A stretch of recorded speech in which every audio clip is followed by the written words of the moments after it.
Yo, what's good? It's your boy Drew. Today, we're back in with a killer story. I'm so excited about telling this story. Basically, there's really three reasons, if we're being honest. Okay, see, this it's full of these like things I never do. Okay, I don't pop pills. Today, I pop pills. I usually don't pass out. Today, as you can see in the title, I passed the bug out. Okay. Broski, you better believe I don't drink like that. Bro, okay? I mean, let's put it this way. I've had a couple matches with some Four Locos, but it's not like a daily occurrence, you know? My whole thing with doing substances is like, I try to be functional. I try to be practical. I don't enjoy doing them if I'm not, okay? To give you some context, this story really revolves around one person in particular. That person is my cousin's ex, okay? And the events of all of this happened in two different places, and over a span of like a couple of years, okay? So bear with me, but let's get into it. So my cousin's ex, right? Crazy. That's the least of it. She tended to fluctuate between ex and fiance just because of the nature of the relationship. She's an autistic individual. And shout out to those. We like those on occasion. And for whatever reason today, it didn't go as planned. So as I was saying, this girl was out the kazoo. So when we met her the first time, her version of going up to everyone and being like, hey, this is my name. We're going to refer to her in this story as Pendeja because I don't got many more of those. So, as I was saying, this girl, her idea of introducing is to single people out, no matter their age, and just walk up to people and be like, hey, let's spill all our internal emotional secrets. Let's have a therapy session. And as this is going on, we're just going to, in increments, just get a little bit closer. A little bit closer until I am literally touching thighs with my cousin's ex. That is, like, at this point, his girlfriend. But I have just met this woman, and she is right all up on me. What? Who does this? You know what I'm saying? So, as this goes on forward, I'm not the only person that she makes uncomfortable this evening. And it's not exactly as if this is the only time that she's made people uncomfortable. In fact, later this week, because this all happened on family vacation, she ended up sending me some texts that were pretty questionable in the intentions. Let's just say that it seemed like she was interested in sexting. And I mean, I get it. We're at the beach. This is the family function. I mean, we got people from Massachusetts, New Hampshire. We got people across the pond, you know. We got folks from the UK. We got even people from the country of California. You know what I'm saying? We got everyone in the booth. We got pastors. We got medical people. We got every single politics under the sun. You know, we keep it brackin'. But that's not exactly what I expected to have on the family vacation, you know? Especially not the summer after my 8th grade year. Okay? So, fast forward. I end up at this engagement party for my cousin and his now fiance. She's still just as autistic. Still has horrible logic and horrible social cues. Not to say that I struggle with those, or don't struggle with those, but she just once again singled me out and immediately sat me down and was like, "Hey, so D, Pendeja goes. I see now. You know you're 15. You've graduated middle school and you know, what's your relationships like?" And I'm like, excuse me? Okay? You know? I didn't quite expect that to be what came out of her mouth. But anyways, somehow I find that like 15 minutes later, she's manipulated me into getting my granddad's phone, logging onto Instagram, and like, yeah, she essentially had me ask out this girl. And like, yes, I did like the girl, okay? I really did. But that, to be that close, that up, that impersonal, I don't know. Is that the ball that we're playing, you know? Like, is like, does Kobe get on the court and like say, I'm going to slide in between people's legs and look up their gym shorts? Like, that's the vibe that we're getting at this moment, you know? Like, it just seems like we're going places that, like, yes, people go, but is that your place to go? I don't know. Either way, I leave feeling like kind of probed, you know? Like, I feel like I just got off alien ship and just had anal. Yeah. So to fast forward on top of that, it's not like all of this went unmentioned. All of this, to all of the grown-ups that were involved at these situations and functions, were let know. But because this girl is not a part of the family, because she is wilding out, because she has her own money and is a trust fund kid, which means, like, you know, more respect because she has inheritance money that she is using instead of getting a job. You know, to each their own. Either way, we're not expecting to see this girl, right? Because, like, whether or not she's uninvited doesn't mean that she's not welcome. It doesn't, just because she's there doesn't mean that it's not awkward. Y'all all get that. Y'all all have the family member that you can't tell no, but if you say no, then they're gonna make it even worse, okay? So that was essentially what was playing out. And the following summer, right after 9th grade, I'm chilling in the hot tub. To my left, I have a sister. She's 10 years old. Next to her, my 13-year-old cousin. Next to her, the 14-year-old cousin from Massachusetts that I only see once a year. We're vibing, small talk, not much is going on. We're chilling. It's 3 p.m. in the afternoon. I'm expecting being here a couple more minutes. I'll towel off, go watch something. It'll be dinner time pretty soon. I mean, it's been a pretty good day. I'm on vacation, right? We're at the beach. So when I say that my jaw dropped and everyone else in the vicinity did too, like, when I'm saying that Pendeja came up in the two-piece and the Truly and just proceeded to get on in it without saying too much, that wasn't the scenario that I was like, yeah, today I'm gonna wake up. Yeah, this is what we're doing. No. That's, like I said, movie and then dinner and then, yeah. So, Pendeja over here, she hops in, plops in, you know, the water, whatever. We're awkward silence. We're all trying to maintain some sort of poker face because you, after everything you have done, come on. And what she did literally sent me over the edge, and like everyone else, like, kind of got the idea that, yeah, we're not gonna give this lady any more chances. This was the final straw for her at family functions, and to be honest, I don't think I saw her very much more afterwards. Like, maybe a couple of times. Actually, I saw her at an Elton John concert, but that's something different. Back to the story.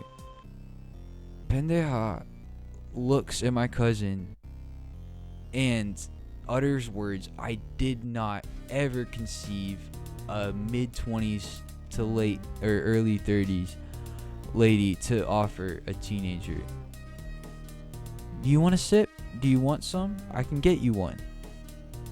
I realize, you know, time seems to slow down. Oh my gosh, 1, that's a teenager. 2, that is hard seltzer. And 3, oh gosh, what do I do? And as those thoughts begin to process in my mind, she turns 1. My little sister. She's 10 years old, mind you.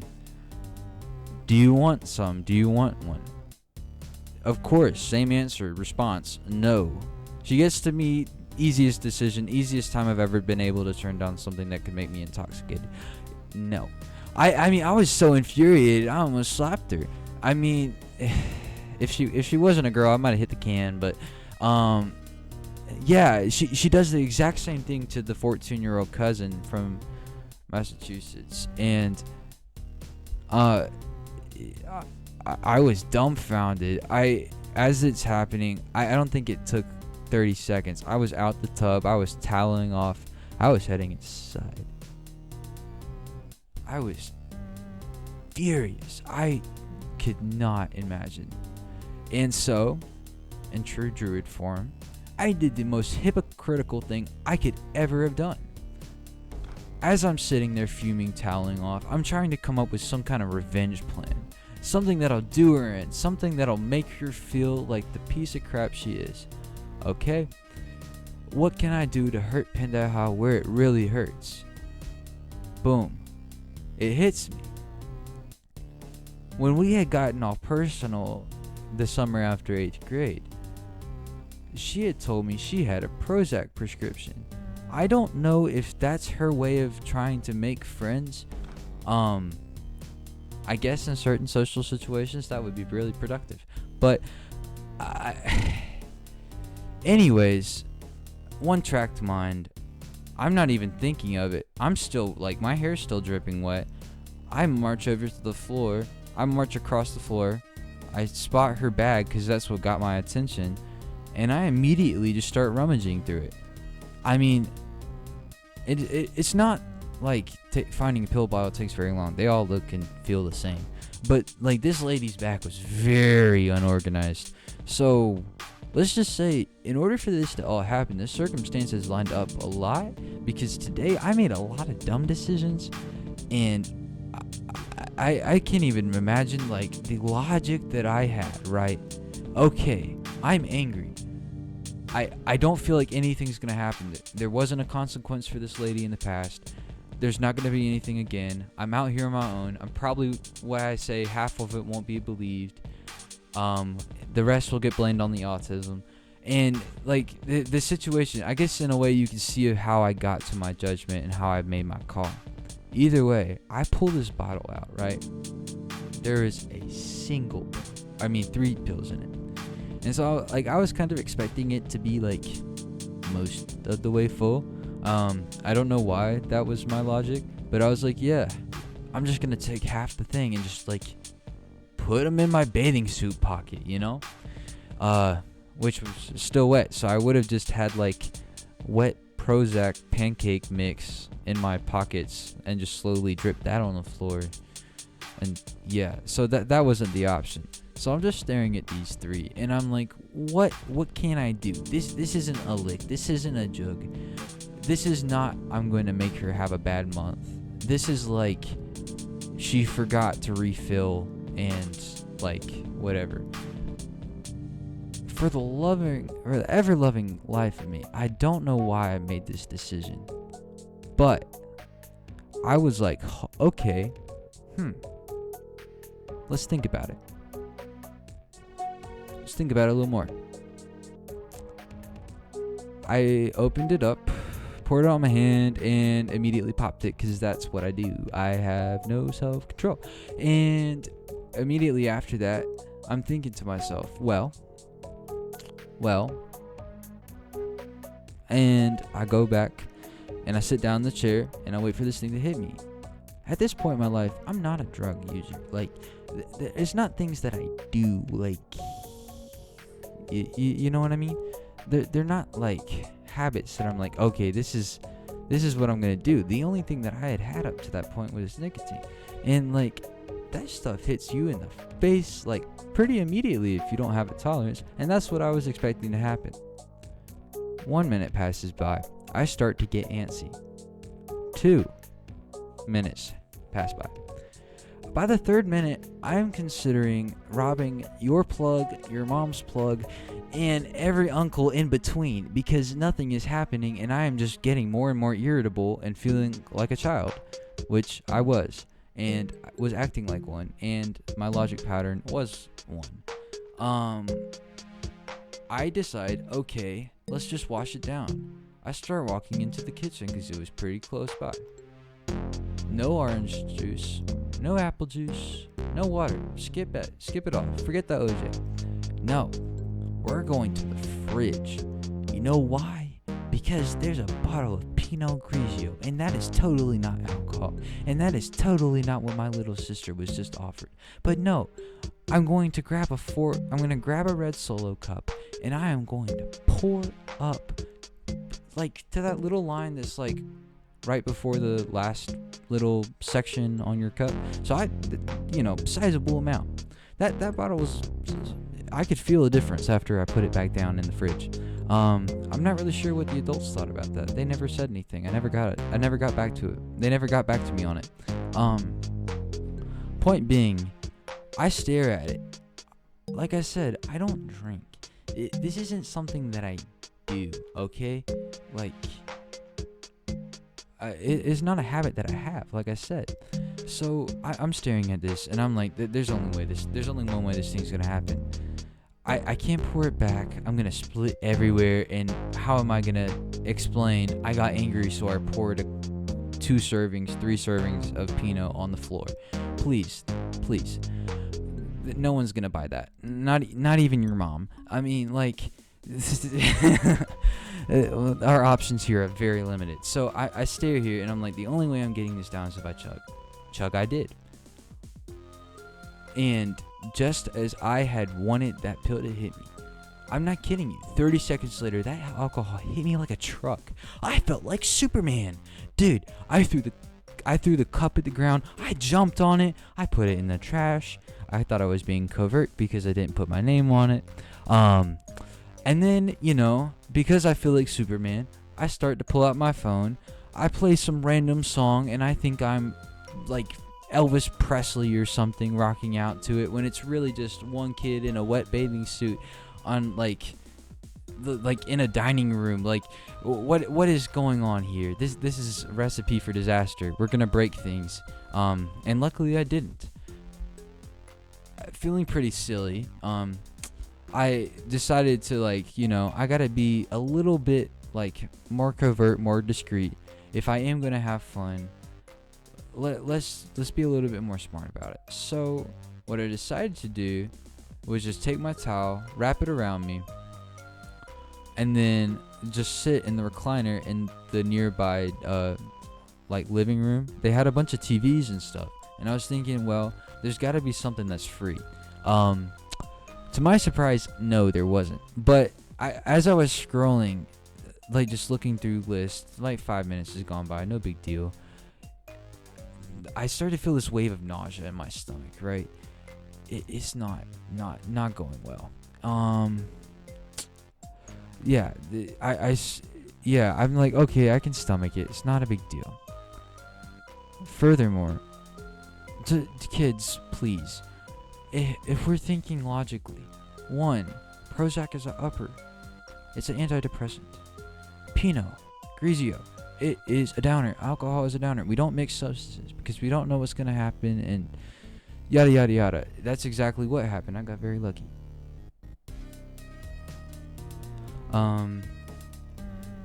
So I'm starting to feel a little sick, and I'm thinking I can muscle through it because it's just in my stomach. I heard it. That's kind of what set it off. I'm thinking it's okay. I keep scrolling, and maybe it's the stomach that makes me feel a little bit more irritated, okay? Because it's whatever's going on, whatever's happening, I'm just very frustrated. And it starts to just, it's not in my stomach anymore. It starts like a sonar, like a dolphin, echolocation. It just, starts, in waves throughout my entire body. I could feel it everywhere. And that's when I started to like think like I maybe didn't make a smart decision. And this is like really the whole thing of like how I decided, uppers and downers are not smart to the mix, I decided, okay, I'm going to make it a little bit more, at least if they have something free, I'll watch it and I'll push as long as I can. Dude, I was off the recliner in 3 seconds and almost face planted, okay? My vision swam, I almost passed out. I don't remember, like, I kind of came to, okay? I was just holding myself like I was doing mountain climbers and really was just trying to, like, not puke everywhere. I realized, situation critical, this couldn't go any worse, but if I do manage to get to a bathroom and can clean myself up without anyone hearing, that at least that's the next step. There's no way that I can like be discreet at this point. Like I feel like I've just screwed it. I've screwed myself. I've screwed my left nut. Like there's no options here. Like I feel like I'm running out of time. I feel like like the moon has been shrunk and I'm a surfer. Like your time ran out. I try to make my way to my feet again. I realize that's not happening. It's not an option. It wasn't an option before. And I decide, well, I have a couple of options. There are bathrooms, but they're all downstairs. And although the doors are closed, there's a 95% chance that if someone walked in there and heard me doing my thing, they would be very concerned, right?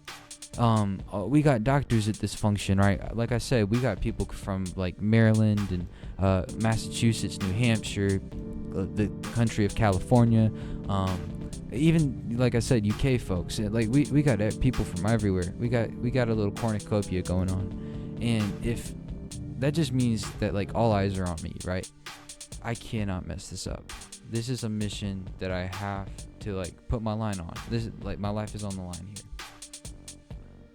So I start the crawl.